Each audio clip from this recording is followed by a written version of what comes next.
Donc, on va attendre encore un petit peu que tout le monde se connecte.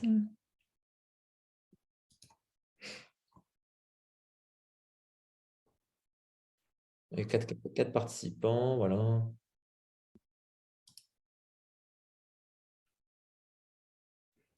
5. Ah ouais, voilà, ça rentre. Et oui, progressivement, oui, il est 19 heures, donc on va laisser un peu de temps à tout Bon, le ils sont monde. précis. C'est très bien.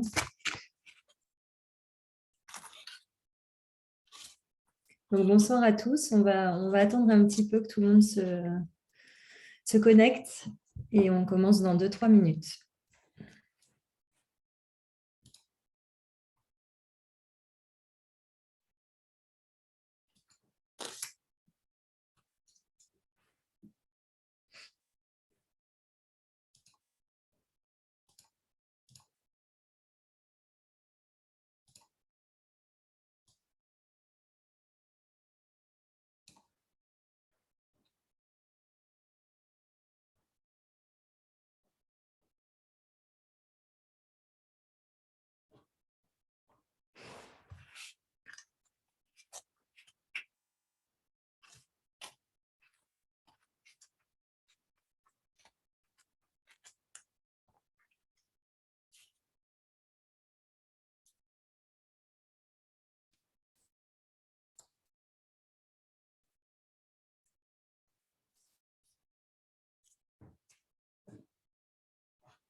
Alors, 6.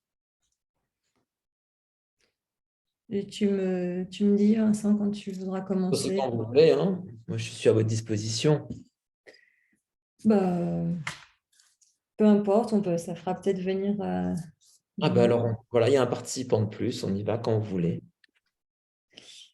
Bah, allez, on peut peut-être commencer le temps de faire l'introduction de toute façon. Donc bonsoir à toutes et à toutes. Donc je suis Virginie Herman de la société Arteris. Je suis responsable produit, notamment de la solution de Chest MSK que va nous présenter aujourd'hui Vincent. Donc c'est une solution qui permet de faire une détection automatique des différentes pathologies sur le thorax et le squelette.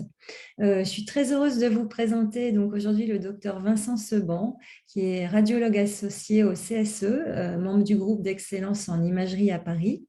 Vincent est un ancien chef de clinique assistant des hôpitaux de Paris, qui est spécialisé en imagerie viscérale et pédiatrique, mais aussi du service des urgences de radiologie. Et aujourd'hui, Vincent va vous faire part de son expérience avec l'utilisation donc, de la solution de Chest MSK au sein du CSE. Voilà, Vincent. Eh ben, merci Virginie pour cette introduction. Bonsoir à toutes et à tous. Et ben, je suis très content de partager avec vous donc, cette expérience, puisque maintenant on utilise cette solution depuis près de 2 ans.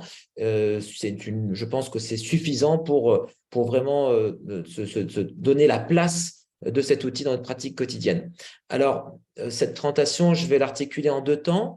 Une première partie, je dirais un peu plus théorique, qui a été notre mode de réflexion pour savoir comment est-ce qu'on allait intégrer cette solution dans notre pratique, et une deuxième partie, on va dire plus ludique, à travers des cas cliniques.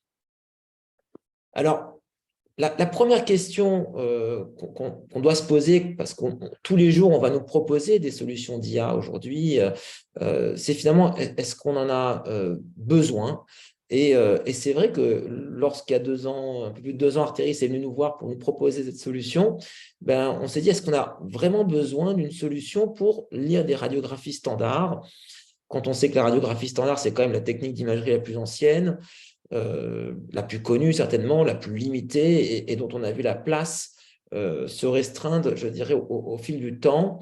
Donc finalement, on a eu une vraie réflexion sur l'idée de se lancer là-dedans ou pas. Alors, pour répondre à cette question, d'abord, quelles sont les problématiques auxquelles nous faisons face? On le sait, les demandes d'imagerie sont en augmentation constante en traumatologie. Ça fait l'objet de nombreuses publications et on le voit bien sûr dans la vie quotidienne. Donc, clairement, on a une charge de travail liée à ces urgences traumatiques qui ne cesse de croître. Ce qu'on sait aussi, il ne faut pas l'oublier, c'est qu'on ne fait pas du 100% en traumatologie et il y a quand même des fractures qu'on va louper. Ça peut représenter jusqu'à 10% selon les études. Et ça a des conséquences pour nous. Ça a des conséquences médico-légales, bien évidemment, mais ça a aussi des conséquences pour le patient, puisque il peut y avoir des séquelles traumatiques. Et donc, bien sûr, ce n'est pas des choses dont on a envie de voir tous les jours. Ensuite, ce qu'on sait également, c'est que les performances du lecteur, donc du radiologue ou de l'urgentiste, dépendent en fait de son niveau d'expertise. Il est évident qu'un urgentiste n'aura pas les mêmes performances qu'un radiologue ostéo-articulaire. Et donc, il y a quand même une hétérogénéité dans la population qui loupe ces fractures. Enfin, et ça il faut le rappeler, c'est que malheureusement, on n'a pas tous notre radiologue ostéo-articulaire sous le coude. On peut être de garde, il peut être absent, et donc on ne peut pas avoir toujours l'avis du radiologue expert lorsqu'on a un doute sur une fracture. Toutes ces problématiques, nous, on les rencontre dans notre centre d'imagerie. D'abord, on n'a pas de service d'urgence, on n'a pas non plus de clinique à proximité, donc on a un afflux d'urgences traumatiques non programmées tous les jours qui viennent se présenter au cabinet. Alors, c'est vrai qu'on est nombreux, mais on s'organise de plus en plus, comme la plupart des cabinets, avec des médecins qui sont spécialisés, voire hyper spécialisés, donc qui ont souvent une ou deux spécialités d'organes, comme moi. Pour exemple, le dernier entrant est spécialisé en oncodermatologie. Donc, c'est dire que lorsqu'on est oncodermatologue, radiologue, face à une radiographie en traumatologie, on est très embêté. Et on a également cette problématique de n'avoir qu'un seul radiologue ostéo-articulaire qui peut être disponible ou pas, présent ou pas, et donc on ne peut pas toujours compter sur lui. Notre organisation aussi est la suivante, c'est que la plupart des radios sont finalement lues par des radiologues experts, mais pas en ostéo-articulaire, au cours de vacations mixtes, comme c'est souvent le cas dans les cabinets de radiologie, couplés à la mammographie, à l'échographie. Et bien sûr, comme on l'a vu, ces urgences traumatiques viennent se glisser au milieu de ces bilans. Tout ça, pour nous, ça a été clairement, par le passé, une source de stress. Et ça a également des conséquences sur notre organisation, sur notre workflow, puisque, bien évidemment, lorsqu'on était arrêté sur un cliché de traumatologie, la vacation n'avançait pas et donc les examens s'accumulaient. Donc, je dirais que dans notre réflexion, lorsqu'on nous a présenté cette solution d'IA, on s'est dit, oui, ça peut être un outil qui va peut-être nous aider à être plus efficace dans notre pratique et surtout à ne pas perdre de temps dans notre organisation. Alors, l'étape d'après, maintenant on a un peu de recul sur ces solutions d'IA, c'est finalement de se dire quelles sont leurs performances concrètes, comment est-ce qu'on va est-ce qu'elles apportent vraiment quelque chose au radiologue ou pas, parce que ça fait toujours rêver un peu l'IA, et il y a un moment donné où il faut des données un peu plus scientifiques. Donc là, j'ai fait une revue de la littérature, il y a beaucoup de papiers essentiellement depuis 2018, la plupart depuis 2020, et j'ai décidé de sélectionner cette méta-analyse qui était parue dans Radiology en juin 2022, qui regroupait près d'une quarantaine d'études qui parlaient de ce sujet, donc des logiciels en traumatologie. Ce qu'il en ressort, et c'est là que c'est intéressant, c'est que finalement, ces logiciels sont extrêmement performants en général, avec une sensibilité, une spécificité supérieure à 90%. Donc, c'est déjà énorme et on se rend compte que c'est les performances finalement de l'expert. Donc, on a, grâce à ce logiciel, des performances identiques au médecin expert. L'autre élément intéressant qu'on peut tirer de cette méta-analyse, c'est finalement la notion de radiologue augmenté, dont on parle si souvent, puisque quel que soit le niveau d'expertise du lecteur, grâce à l'assistance de l'IA, ses performances augmentent. Ça veut dire que finalement, ce qui est intéressant de noter, c'est qu'un radiologue senior mais non expert va, grâce à l'IA, avoir des performances identiques ou en tout cas proches du radiologue expert. Et ce qu'on peut aussi noter, c'est que le radiologue expert, lui aussi, voit ses performances augmenter. Donc, à tous les niveaux de la chaîne, on est gagnant. Il y avait quand même une étude qui était intéressante, qui montrait que pour un radiologue senior, pas ostéo-articulaire, eh bien, finalement, on peut avoir un gain de sensibilité qui avoisine 10%, ce qui est, à mon avis, énorme. Je trouve être extrêmement intéressant. Donc, voilà quand même des performances déjà très élevées qui améliorent celles du radiologue. Donc, c'est extrêmement intéressant dans notre quotidien. Il y a une étude qui a évalué également le temps de lecture des clichés. On voit que le temps de lecture dans cette étude a été réduit de façon significative. 7 secondes, ça ne paraît pas grand-chose, mais de toute façon, une radiographie standard, ça ne prend pas tellement de temps à interpréter. Donc, je trouve quand même que c'est un gain de temps qui n'est pas négligeable. Alors, je ne vais pas rentrer en détail, bien évidemment, ces études, c'était les premières, elles comportent de nombreux biais, mais je vous en parle pourquoi? Parce que je pense que bientôt d'autres études vont sortir et il faudra s'intéresser à ces études pour mieux comprendre encore et confirmer, conforter la place de ces outils dans notre quotidien. Les principaux biais, c'est que la plupart des études qu'on peut retrouver dans la littérature aujourd'hui, et encore les études très récentes sont rétrospectives, le nombre d'examens analysés est extrêmement variable, le nombre de lecteurs également, et le niveau d'expertise des lecteurs aussi. Des fois, on compare l'urgentiste à l'IA, ce qui n'a pas le même impact que de comparer un radiologue, bien sûr, à l'IA, et encore plus un radiologue expert. Bien évidemment, il y a aussi des méthodologies qui étaient très différentes. Et ça, c'est important parce que nous, eh bien, quand on analyse un cliché de radiographie en traumatologie notamment, eh bien, on a des renseignements cliniques qui nous sont fournis par notre correspondant ou voire un examen clinique du radiologue, alors qu'il y a des études qui évaluaient juste la lecture des clichés, ce qui n'a pas la même valeur. Donc, je pense qu'il faut s'intéresser de près aux prochaines études qui sont sous presse actuellement, qui seront probablement beaucoup plus fiables, parce qu'on sait que maintenant, il va y avoir des études prospectives, multicentriques, qui vont sortir et que ces études vont permettre d'évaluer l'apport de l'IA réellement, c'est-à-dire les performances du radiologue sans et avec l'IA. Donc, à suivre de très près. Ce qui est également très intéressant, c'est que la pathologie traumatique de l'enfant est très particulière. Les fractures de l'enfant ne sont pas les mêmes que l'adulte. Et l'algorithme qui a été développé donc, par Millevue, le partenaire d'Arteris, est également un algorithme qui a été développé en pédiatrie. Et lors des dernières JFR, notamment, il y a une communication orale de l'équipe de Bordeaux sur cette utilisation en pédiatrie. Et on a pu voir que les performances, finalement, dans la pathologie spécifique de l'enfant, sont identiques à l'adulte, donc des performances très élevées. Ça, c'est important parce que c'est vrai qu'on sait tous détecter des fractures, mais les fractures de l'enfant sont particulières et lorsqu'on n'est pas spécialiste de radiopédiatrie, on est quand même très content d'avoir un logiciel qui va nous accompagner dans la lecture de ces clichés. Donc, en pratique, il faut savoir que ce logiciel dispose d'un marquage CE. Bien évidemment, il va y avoir une petite période d'adaptation pour la prise en main. Mais ce qu'il faut savoir également, c'est que le temps de passage sur nos PACS est très court, inférieur à 1 minute. Et ça, donc, nous, on a fait une étude interne dans notre cabinet. On a pu constater cela, ce qui veut dire qu'on a les résultats de l'IA alors que le patient n'a pas encore quitté la salle d'examen. Donc, il n'y a pas de problématique de workflow avec l'utilisation de ce logiciel. En pratique, voici les informations également qui vont nous être apportées. D'abord, on va le voir, et c'est quand même extrêmement intéressant, des mesures automatisées en ostéo-articulaire.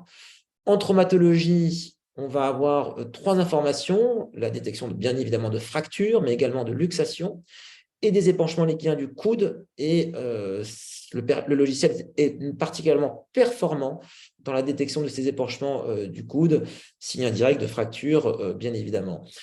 Pour ce qui est du thorax, 3 informations clés, l'existence d'opacité pulmonaire, d'épanchement pleural et de nodules pulmonaires.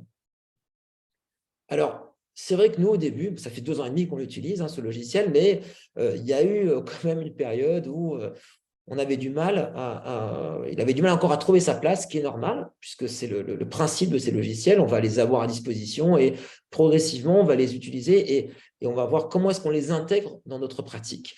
Et comme on a vu que les pratiques étaient assez différentes d'un radiologue à l'autre dans notre centre, il y en avait qui l'utilisaient systématiquement parce qu'ils n'avaient pas confiance en eux au début et donc ils étaient très contents d'avoir une solution. D'autres qui l'utilisaient quand ils avaient un doute.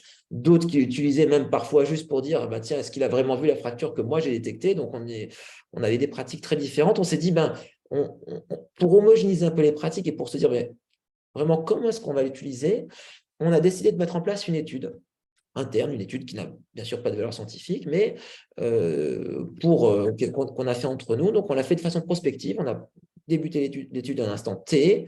On l'a fait durer sur 6 semaines et ça nous a permis d'intégrer 60 patients.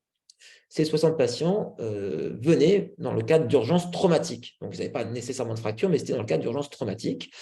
Et on a évalué les performances des radiologues, finalement, sans puis avec la jonction de l'intelligence artificielle.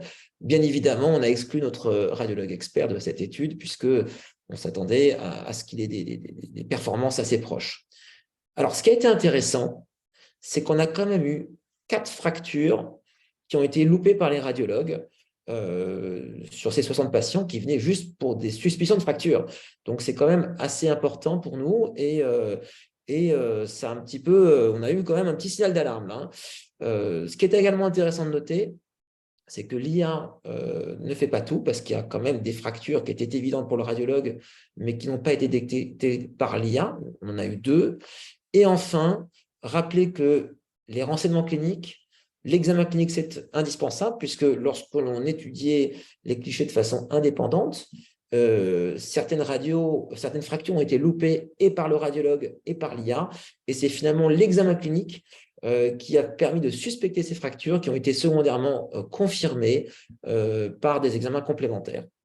Alors, suite à cette étude, les pratiques ont changé, je dirais, dans notre centre.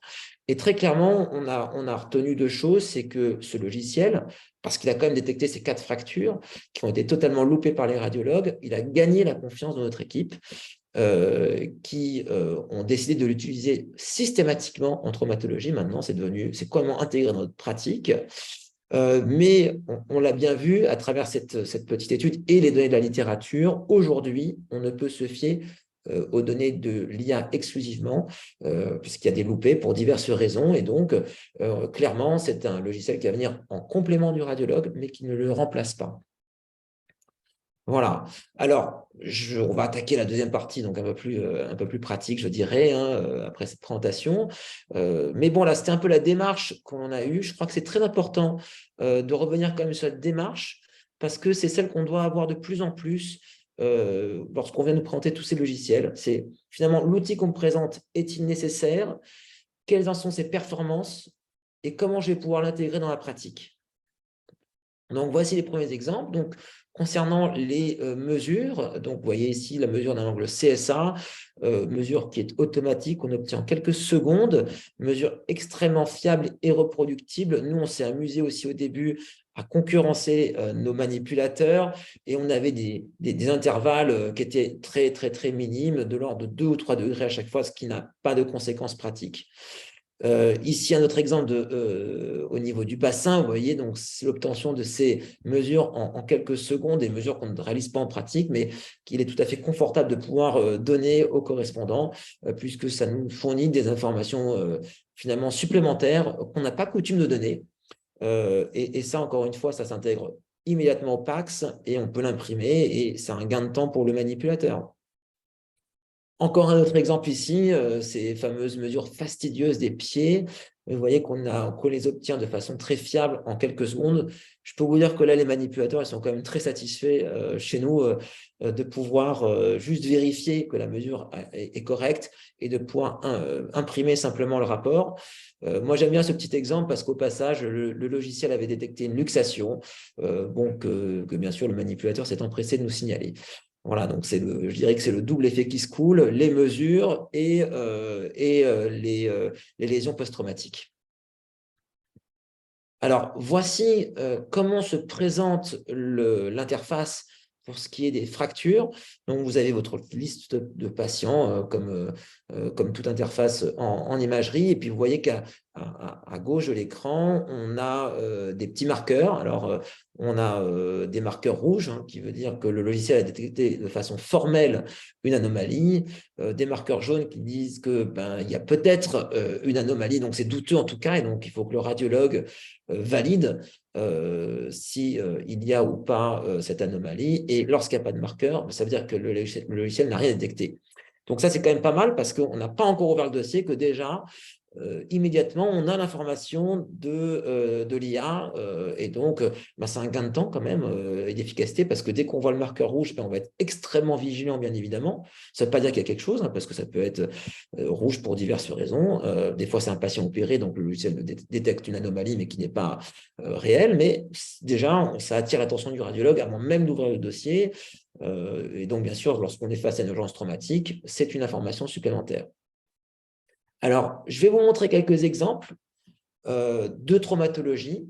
Les premiers exemples sont tirés des débuts où on ne l'utilisait pas systématiquement et ce qui nous a permis de trouver progressivement sa place dans notre pratique. Alors, justement, donc voici donc un premier exemple d'un patient assez jeune qui avait fait une chute traumatique. Je crois que c'était au ski de mémoire. Donc, une douleur qui était persistante, sans impotence fonctionnelle. Donc, le médecin généraliste l'adresse au retour pour une suspicion éventuellement plutôt de lésion tendineuse, plus que de fracture. Donc, le radiologue a analysé ces clichés, les a interprétés comme normales et moi, je reçois après le patient en échographie et là, je tombe sur une petite fracture du trochléaire. Donc, on se dit, tiens, mais attends, mais on n'a pas utilisé l'IA. Qu'est-ce qu'aurait dit l'IA? Parce qu'on n'a pas eu ce réflexe encore à ce moment-là. Et on voit que le logiciel avait immédiatement détecté l'anomalie. Sans doute d'ailleurs, il avait positivé cette fracture qu'on voit bien sûr encore mieux sur le cliché agrandi, hein, sur le zoom, avec cette petite fracture du trochléaire non déplacée.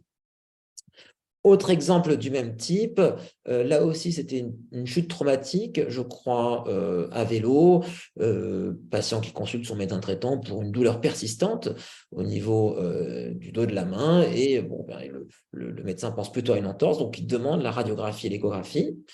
Encore une fois, le collègue qui était à la radiographie interprète la radiographie comme normale et donc il m'est adressé après en échographie pour le complément. Et à l'échographie, je détecte cette fracture donc, du trochléaire, une petite fracture arrachement, du triquetrum, excusez-moi, petite fracture arrachement assez subtile. Donc, pareil, rebelote, on se dit, tiens, mais je suis sûr que le logiciel ne l'a pas vue, celle-là, parce qu'elle est à peine visible. Déjà, en échographie, on voit que c'est un tout petit fragment.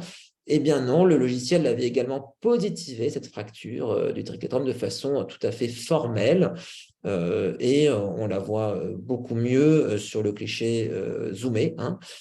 Donc voilà comment progressivement on a eu confiance en lui et comment on l'a intégré dans notre pratique. Alors, j'aime beaucoup cet exemple. Je l'ai déjà montré plusieurs fois si des gens, si certaines personnes ont déjà vu mes cas cliniques. Mais celui-là, je l'aime beaucoup parce que il montre bien la corrélation entre les différentes techniques. Alors, ça, c'était une adolescente qui avait 14 ans, mais vous voyez, elle avait déjà terminé sa maturation osseuse, il n'y avait plus de cartilage de croissance, une chute traumatique avec une impotence fonctionnelle qui était vraiment importante. Et bon, le radiologue, sur les clichés standards, donc on a fait face profil, bien évidemment, parce qu'il s'agissait d'une adolescente, une adolescente, et effectivement, on voit un épanchement liquidien intra-articulaire sur le profil, mais on ne détecte pas de fracture. Alors, on s'est dit, qu'est-ce que dit le logiciel? Il confirme l'épanchement liquidien, il montre un épanchement devant et derrière, et sur la face, il détecte de façon formelle une fracture du radius, de la tête radiale. Alors, on s'est dit, OK, probablement qu'il y a une fracture, même si elle n'a pas été signalée même si on ne l'a pas détectée. On a eu la chance d'avoir un désistement en IRM. Comme c'était une jeune fille, on s'est dit, on va la passer en IRM pour confirmer, parce qu'on avait envie de confronter ces deux techniques et de se dire, est-ce que finalement, est-ce qu'on peut faire confiance au logiciel? Et c'est extrêmement intéressant parce que vous voyez sous ces clichés la parfaite corrélation entre l'anomalie détectée par l'IA et le site de la fracture. On voit bien que la fracture correspond exactement à ce qui a été noté par le logiciel. Et vous notez au passage sur la coupe sagittale l'épanchement antérieur et postérieur. Donc, moi, je trouve, en tout cas en pratique, ça c'est quelque chose de plus pratique, que ce logiciel est extrêmement performant dans la lecture des coudes, dans la détection des épanchements et dans la détection des fractures. Ça, c'est un aspect un peu pratique que j'ai noté. Et c'est vrai que pour ce qui est des coudes, nous, on est extrêmement vigilants. Et dès qu'une anomalie est notée, on n'hésite pas à la prendre en compte. Alors, un autre exemple de la même période, où voilà, on était un petit peu moins rigoureux, et c'était un jeune étudiant en médecine, deuxième année, donc qui venait d'avoir son concours, qui était tout content et qui a repris le foot, et pendant le foot, il a pris un tacle, en fait, je me souviens très très bien, il est venu avec un pied gonflé, bleu, on voit bien l'œdème d'ailleurs sur la face. Et là, on n'avait pas vraiment vu de fracture, ça avait été interprété plus ou moins comme normal, mais avec une forte suspicion clinique. Et là, ça y est, on a commencé un peu à prendre en compte les données de l'IA, qui nous dit, attention, là, il y a quand même un petit arrachement osseux de façon douteuse, mais c'est vrai qu'en zoomant, on voyait bien cet arrachement osseux au niveau de l'insertion proximale du ligament talonaviculaire supérieur, et donc cette entorse grave du Chopard. Donc voilà, c'était assez confortable de pouvoir tout de suite poser le diagnostic. Encore une fois, parce que beaucoup d'entre nous ne sont pas des radiologues experts. Alors, ça peut paraître évident pour certains, mais lorsqu'on est scénologue et qu'on interprète cette radiographie, on passe du doute à la certitude. Et ça, c'est plutôt confortable pour nous. Voilà. Alors, un autre exemple. Je voulais montrer ces fractures des extrémités parce qu'il y a il y a plusieurs publications qui montrent que l'IA est certainement supérieure d'ailleurs à l'homme pour tout ce qui concerne les extrémités. Pourquoi? Parce qu'il y a beaucoup de superpositions osseuses, on a plusieurs rangées d'os, n'est-ce pas? Et en plus, ces os se superposent et donc ça limite un peu l'analyse. Et c'est pour ça que j'ai montré un peu ces exemples d'extrémités, parce qu'on sait que dans ces cas-là, l'IA est bien supérieure à l'homme et rend les choses un peu plus confortables. Ici, c'était une dame d'un certain âge qui avait fait une chute traumatique il y a quelques semaines et qui venait avec une douleur résiduelle. Les clichés initiaux avaient été interprétés aux urgences comme normaux, et donc elle revenait du fait de la persistance de ces douleurs pour une deuxième analyse. Alors, on voit ici cette fracture de la base du métacarpien qu'on pouvait détecter quand même sur les clichés de base, mais bon, qui bien sûr est tout de suite positivé par le logiciel. Et c'est quand même assez confortable parce qu'effectivement, dans ces zones anatomiques où il y a beaucoup de superposition, on peut comprendre que cette fracture ait été loupée aux urgences, mais peut-être que s'il y avait eu à ce moment-là directement l'utilisation d'IA, on l'aurait détecté et d'emblée traité la patiente. Voilà. Alors, j'aime bien également cet exemple parce que c'est une patiente qui est bien connue du cabinet, patiente d'une soixantaine d'années, ostéoporotique, qu'on voit régulièrement venir pour des chutes traumatiques avec des fractures multiples. Et là, elle était venue pour une chute traumatique, bien évidemment, avec une impotence fonctionnelle du poignet, une véritable impotence fonctionnelle, une douleur vive. Et le radiologue n'a pas retenu de fracture évidente sur cet os un peu déminéralisé. Donc là, bien évidemment, on a tout de suite demandé à l'IA ce qu'il en pensait. Il a émis un doute sur le profil et une certitude sur la face, sur l'extrémité inférieure du radius. Le radiologue a donc pu positiver la fracture et on a adressé le patient immédiatement, la patiente immédiatement à l'orthopédiste pour une prise en charge. Donc, il a plâtré et il a quand même demandé un complément le lendemain parce qu'il voulait voir un peu l'étendue des lésions. Il n'avait pas encore plâtré à ce moment-là, excusez-moi. Et vous voyez ici le scanner, donc il confirme la fracture et qui permet de beaucoup mieux l'analyser. Mais c'était quand même intéressant de voir que grâce au logiciel, la confiance du radiologue dans son diagnostic a été beaucoup plus forte. Et il n'y a pas eu de perte de temps, il n'y a pas eu de perte de temps. Le patient a été adressé dans la journée à l'orthopédiste. Alors ici, un cas pédiatrique pour illustrer les performances du logiciel chez l'enfant. Alors, c'était une douleur post-traumatique suite à un choc direct sur le 5e rayon et le logiciel a parfaitement détecté cette fracture métaphysaire irradiant au cartilage de croissance, donc de Salter 2, au niveau de la première phalange du 5e rayon.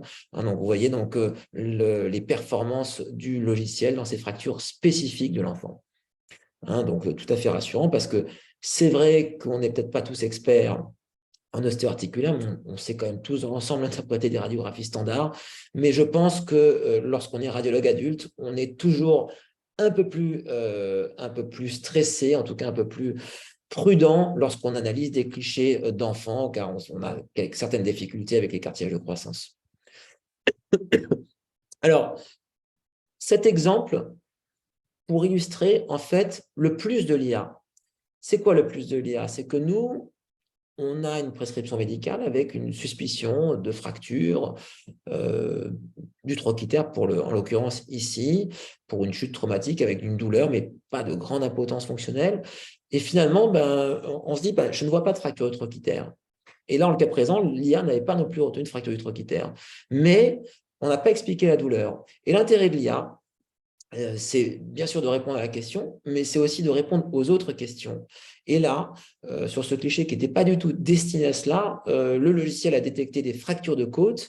Et lorsqu'on y regarde de plus près, alors c'est vrai qu'on a détecté 2, mais qu'il y en avait 3, eh bien, on a pu apporter la réponse à l'origine de la douleur, finalement. Donc, je trouve ça extrêmement intéressant parce que c'est ça l'IA, c'est nous aider dans notre diagnostic, mais c'est nous apporter aussi des informations supplémentaires, des fois subtiles, auxquelles on ne pense pas parce qu'on est orienté par une recherche spécifique.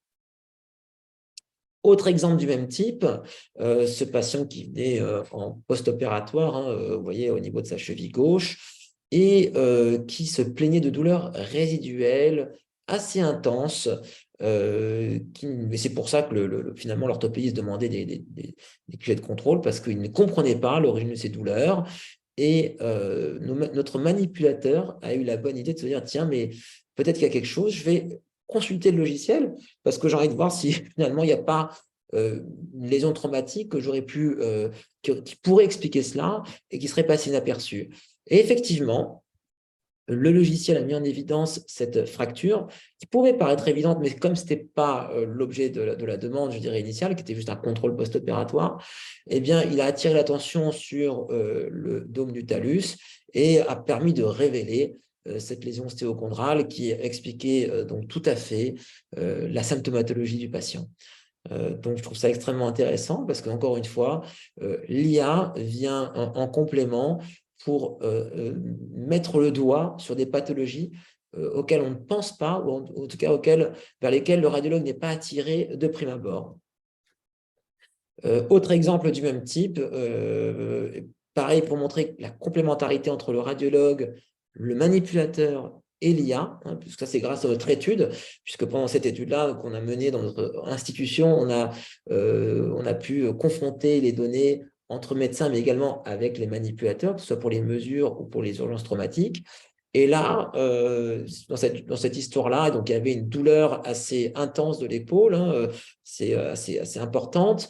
Et le manipulateur qui réalise les clichés demandés par le médecin prescripteur se dit, tiens, mais je vais quand même jeter un coup d'œil sur l'IA parce que peut-être qu'il y a une raison à cette douleur que je n'explique pas. Et le logiciel attire l'attention sur cette zone. Et donc là, le manipulateur anticipe et réalise dans la foulée un cliché de clavicule qui confirme l'existence d'une fracture peu déplacée du tiers externe de la clavicule. Et donc ça, clairement, c'est un gain de temps pour le manipulateur et pour le radiologue, parce que le manipulateur a pu techniquer la totalité de l'examen finalement, avant même que le patient sorte, se rhabille, soit examiné par le médecin qui demanderait éventuellement un cliché supplémentaire. Donc ça, c'est un gain de temps et d'énergie, je pense, pour toute l'équipe. Et pour le patient, c'est tout de suite, c'est gagnant-gagnant, comme on dit, puisqu'il repart beaucoup plus rapidement avec ses résultats. Alors, cet exemple-là, juste pour rappeler un peu ce qu'on a dit au début, des fois, il faut se méfier. Et donc, clairement, c'est un outil d'aide. Clairement, on l'a vu, ça peut nous aider à confirmer notre diagnostic ou à trouver la fracture que nous, on n'a pas vue, ou éventuellement mettre en évidence d'autres anomalies. Mais des fois, eh bien, l'IA ne détecte pas des fractures évidentes. Donc, il est vraiment important de coupler cette lecture à notre examen clinique et à l'analyse de nos clichés, car des fois, il y a des loupés qui peuvent être évidents pour le radiologue et qui ne sont vraiment pas pour l'IA encore. Alors, je pense que ça va s'améliorer avec le temps, mais voilà, je dirais que l'état des lieux actuel, c'est attention, une négativité par le logiciel n'exclut pas une fracture, et donc il faut rester vigilant et analyser les clichés dans leur totalité. Alors, on l'a vu, ce logiciel s'appelle MSK, mais s'appelle également Chest, et donc c'est un logiciel qui va nous aider dans la lecture des radiographies standards. Et c'est vrai que j'ai trouvé quelques papiers sur ce logiciel, 1000 vues, qui montraient son intérêt, notamment dans les radiographies standards, par rapport à la lecture du clinicien et du radiologue. Et je vais vous illustrer quelques cas de cette technique pour les radiographies standards. Ici, un patient qui est né avec une suspicion de pneumonie de la base gauche. Alors effectivement, on voit l'opacité qui est douteuse, parce que je pense qu'elle n'est pas assez dense encore pour être formelle pour le logiciel. Mais bon, il la retient, et il attire également l'attention sur ce petit foyer, plutôt d'ailleurs séquelaire, mais parce que plus dense, parce que plutôt en bande de la base droite. Donc, vous voyez, donc toujours un train peut-être associé voilà, enfin, pour trouver une autre anomalie. Et on voit ici que le logiciel a bien détecté les deux anomalies, la pneumonie, on va dire, aiguë, et la lésion séquelaire contralatérale. Ici, la lecture d'agricostales. Alors là, il y avait une suspicion de fracture. Et je trouvais quand même que c'était intéressant, parce que c'est vrai que les gricostos, c'est souvent des personnes âgées, pour le coup, donc déminéralisées. Ici, plutôt corpulent, donc on avait une lecture assez difficile. Et tout de suite, on appuie sur le bouton et on détecte la fracture, je dirais, sans trop se fatiguer. C'est quand même plutôt agréable et confortable, parce que on sait à quel point ça peut être fastidieux et long de lire ces clichés du ricostal. Et moi, je trouve quand même que c'est assez confortable d'avoir ce petit filet en plus pour nous tranquilliser. Alors, c'est le seul exemple qui n'est pas tiré de notre collection, mais je le trouvais extrêmement intéressant. Merci Arteris, et merci 1000 vues de nous l'avoir communiqué, parce que je voulais montrer en fait toute la difficulté de la pratique, de la routine. C'est que nous, on nous adresse un patient pour une suspicion, comme on l'a vu. Alors effectivement, il y a un foyer de condensation à gauche. Mais je trouvais ça intéressant de montrer que dans le cas présent, le logiciel révélait plusieurs anomalies, donc bien évidemment le foyer que le radiologue ne pouvait pas louper, le petit nodule pulmonaire contralatéral, mais surtout, la seule urgence dans ce dossier, c'était la présence d'un pneumothorax dont on pouvait clairement passer à côté, parce que l'œil pouvait être attiré, bien évidemment, vers le foyer, éventuellement vers le nodule. Et je trouvais ça quand même très intéressant de voir que ce petit pneumothorax avait été détecté de façon formelle par le logiciel. C'est quand même une urgence thérapeutique. C'est confortable, parce que dans nos pratiques de ville, on a souvent des suspicions de pneumothorax plus ou moins justifiées. On en voit finalement assez peu. Et donc, bien évidemment, c'est toujours une source d'angoisse pour nous de se dire est-ce qu'il y a ou pas, est-ce qu'il n'y a pas un petit pneumothorax qu'on aurait loupé. Je trouve ça quand même assez intéressant de se dire que quand on ne détecte pas ce pneumothorax et que le logiciel ne le détecte également pas, on est quand même plutôt rassuré et plutôt confiant dans notre diagnostic. Voilà, donc j'espère qu'à travers cette présentation, vous avez vu un peu l'utilité du logiciel. En tout cas, nous, clairement, notre pratique, c'est qu'on va l'utiliser systématiquement, dans tous les cas, en traumatologie, comme filet, parce qu'on l'a vu, ça nous permet de rattraper quelques loupés, notamment des fractures subtiles, des petits arrachements osseux ou des fractures difficiles, comme au niveau des extrémités, ou des fois des fractures qui ne sont pas celles qu'on en suspecte. Et très clairement, je crois que c'est pour le radiologue senior, mais non expert, un outil qui lui permet de gagner en confiance et en temps. Et ça, comme on l'a vu, aujourd'hui, je crois que c'est une priorité absolue pour le radiologue. Pour ce qui est des mesures en ostéo-articulaire, ça peut paraître moins important, mais je trouve que d'abord, ce sont des mesures qui sont extrêmement fiables et reproductibles dans notre pratique. C'est-à-dire qu'à chaque fois qu'on les a comparées, et on continue de le faire de temps en temps à celles des manipulateurs, on arrive à des mesures qui sont très proches. Et donc ça, pour toute l'équipe, c'est clairement un gain de temps et de productivité pour les manipulateurs. Ça leur permet de consacrer clairement beaucoup plus de temps pour le patient, tout en améliorant le flux dans notre activité. Donc, ces mesures, ça paraît, on va dire, moins important, mais c'est, je pense, des avantages qu'on va rencontrer de plus en plus dans les logiciels d'IA. C'est cette facilité de nous permettre d'effectuer en routine ces mesures répétitives qui ont peu d'intérêt pour le radiologue, mais qui ont intérêt pour le correspondant, pour le patient. Et bien voilà, j'espère que cette présentation vous a plu, vous a convaincu sur l'idée qu'il faut utiliser ces logiciels, qu'il faut se les accaparer, qu'il faut prendre le temps, qu'il ne faut pas avoir peur de perdre un petit peu de temps au début, parce qu'on en a perdu un petit peu au début, pour comprendre comment trouver sa place, pour comprendre comment l'utiliser. Mais après, c'est comme tout, il y a une courbe d'apprentissage. Et lorsqu'on arrive à un certain niveau d'expérience, eh bien, très clairement, on va gagner du temps, on va gagner de la productivité et on va gagner en confiance. Et surtout, on va, je pense, rattraper quelques loupés. Voilà. Merci beaucoup. Merci beaucoup, Vincent. C'était vraiment très, très bien illustré, très intéressant. On a quelques questions suite à ta présentation et une qui est d'ordre général. En fait, on se rend compte effectivement aujourd'hui que l'intelligence artificielle, au travers de ces solutions, elle est un peu dans tous les domaines et qu'elle commence à être utilisée. Est-ce que tu dirais qu'elle se démocratise petit à petit, puisque c'est vraiment une deuxième paire d'yeux, comme tu disais, et qu'on pourrait imaginer que ça va devenir une routine dans les cabinets voilà, dans les mois, les années à venir, ou est-ce qu'il y a encore des freins? Alors, je crois qu'il y avait d'abord, c'est extrêmement récent, hein, ce sont des logiciels, le logiciel 1000 vues, il a la certification depuis 2020, si je me trompe pas. Donc, l'utilisation de ces logiciels est extrêmement récente, d'abord. Hein, donc, on est vraiment au début, au tout début. On a vu qu'il y a des publications qui sont également récentes, mais tout ça montre les performances de ces logiciels et montre très bien qu'il faut les utiliser en routine clinique. Donc, il ne faut pas avoir peur. Oui, ça va s'intégrer. Je pense que là, on arrive au stade où on découvrait ces logiciels. On se disait, mais comment est-ce qu'on va les utiliser? Au stade où ils s'intègrent progressivement dans nos pratiques, que ce soit dans les services d'urgence, que ce soit dans les gardes de juniors maintenant, de radiologues, ou en cabinet privé.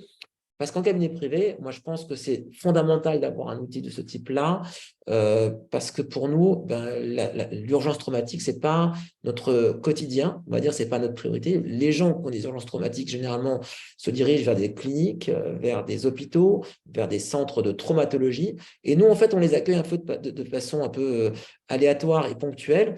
Donc, on est moins entraîné à la lecture de ces clichés. Et réellement, je pense que d'avoir cet outil-là, c'est un plus.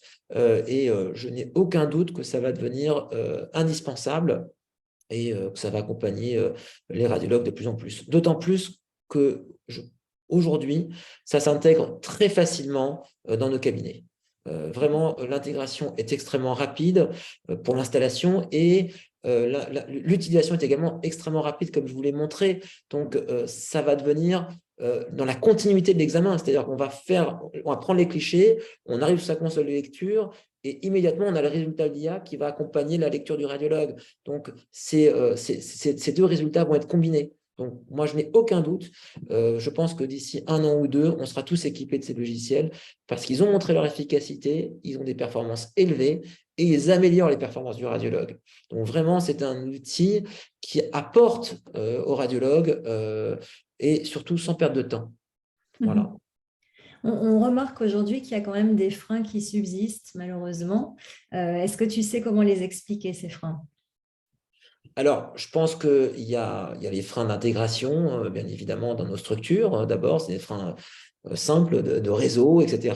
Donc ça, on ne peut pas les… C'est indéniable, mais c'est un frein réel.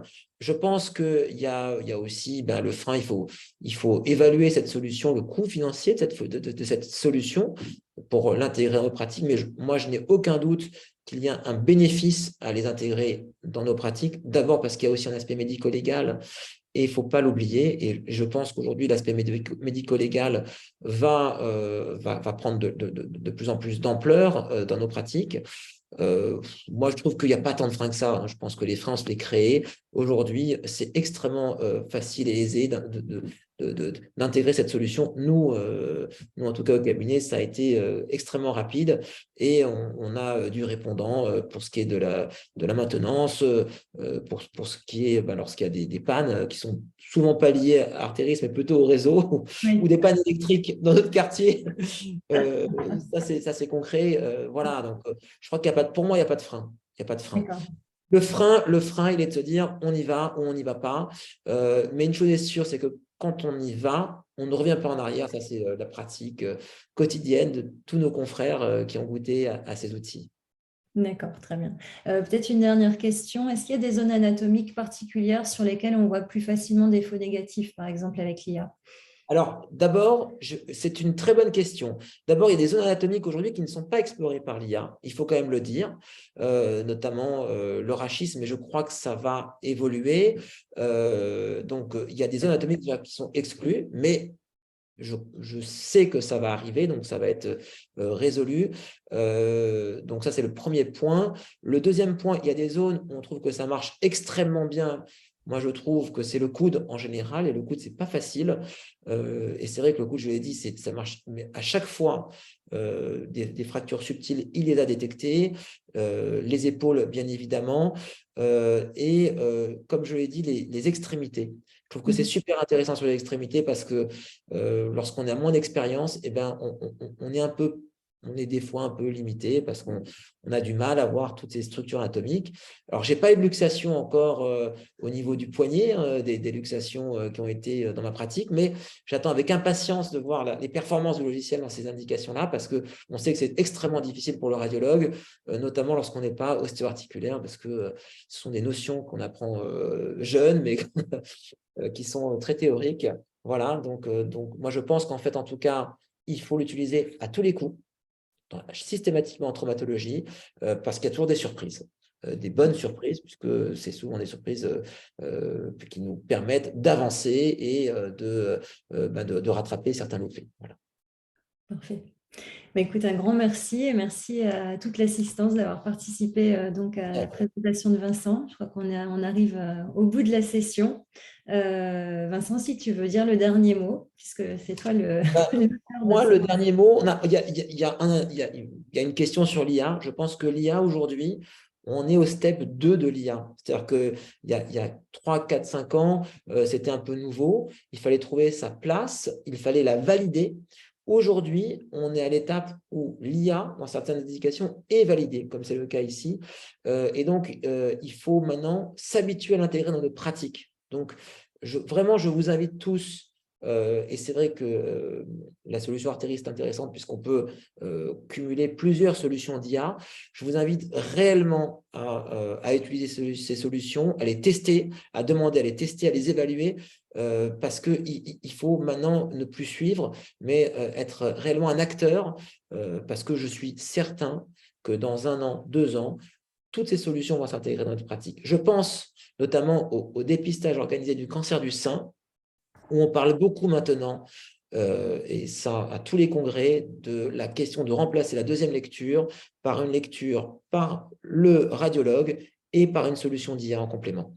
Et donc ça, on le voit bien, donc ça s'intègre aussi dans nos démarches maintenant pratiques. Donc ça veut dire que tout le monde comprend qu'on ne peut pas revenir en arrière, que ces solutions vont nous accompagner, vont nous permettre de gagner du temps, de l'efficacité, et même ça va gagner en coût, parce que je pense au cancer du sein et au coût que ça représente, cette seconde lecture, eh ben, tout le monde sera gagnant. Donc réellement, allez-y, rentrez dedans, plongez, n'hésitez pas et intégrez-les dans vos pratiques. Voilà. Peut-être une dernière petite question liée aux patients, puisque après tout, c'est eux qui bénéficient de ces apports. Est-ce que vous leur communiquez au cabinet que vous utilisez un outil d'aide au diagnostic et quelles sont leurs réactions? Alors, exact, c'est une très bonne remarque. C'est une remarque qui a été, c'est une question qui a été posée ou c'est Oui, celle-ci, elle a été posée, oui, tout à fait. Alors, c'est une très bonne remarque, parce que quand nous, on ne voit pas de fracture et quand le logiciel ne détecte pas de fracture, bah, nous, on lit en fait sur nos écrans, on fait venir le patient, on le reçoit et on lit les clichés avec le patient et on formule le fait qu'on on le rassure parce qu'on va formuler que nous n'avons pas vu de fracture et que le logiciel non plus n'a pas vu de fracture. Et ben, c'est extrêmement rassurant pour le patient et je pense que c'est valorisant aussi pour le cabinet parce que ça montre bien qu'on utilise toutes les solutions possibles et imaginables pour répondre de façon la plus précise. Donc, effectivement, nous, on le signale au patient, on l'informe lorsqu'on ne voit rien, que le logiciel non plus n'a rien vu. Et ça, c'est très rassurant pour lui parce qu'il repart tranquille en se disant j'ai peut-être un peu mal, mais finalement, il n'y a rien de cassé. Et ça, a priori, on est certain qu'il n'y a rien de cassé. Donc, c'est beaucoup plus rassurant. Voilà. Dans le cas contraire, bah, quand bien sûr, ça a détecté une anomalie, bah, c'est valorisant aussi pour le cabinet parce que ça montre que le cabinet dispose d'outils, je dirais, modernes, mais ça a moins d'impact. Je trouve que c'est surtout l'impact de dire je ne vois rien, le logiciel ne voit rien, vraiment partez tranquille. Je pense qu'il n'y a pas de fracture, ça c'est certain. Donc maintenant, vous avez une entorse, vous avez ce que vous voulez, mais vous n'avez rien de grave. Parfait. Merci beaucoup, Vincent. Avec plaisir, Merci à merci à tous. vous. Bonne soirée. Bonne soirée. Merci, au revoir.